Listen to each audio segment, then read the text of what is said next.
Бірге мен Айдал, бүгін сіздермен бірге осы слаймды қалай жұмсақ қылуға керек екенін көрсететін боламын. Және де бұл слаймды мен әдейі борный кислотаны көп қостым. Негізінде бұл жұмсақ слайм. Бірақ мен борный кислотаны әдейі көп қостым, себебі оны қатты қылу үшін. Және де міне осындай жұмсақ емес қатты. Және де біз қазір тексеріп көретін боламыз.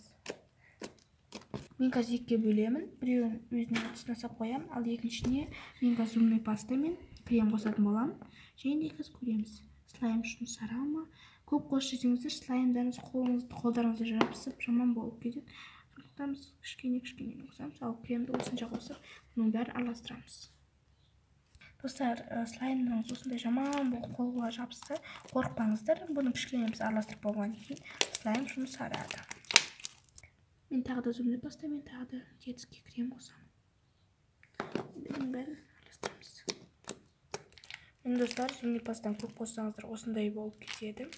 Сондықтан мен әдейі жартысын алып қалдым. Себебі осылай қосу үшін сол кезде слаймымыз жұмсарады.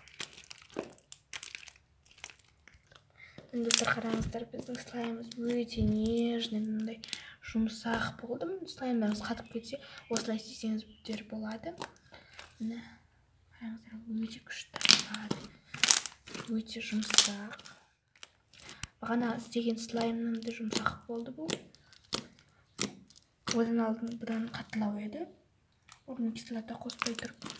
Бірақ слаймымыз өте керемет болды, достар. Сіздерге көп рахмет осындай слаймды қалай жұмсарту керек туралы маған рецептерін жазған үшін. Слаймымыз өте қатты тартылып, және де слаймдарымыз өте жұмсақ болды.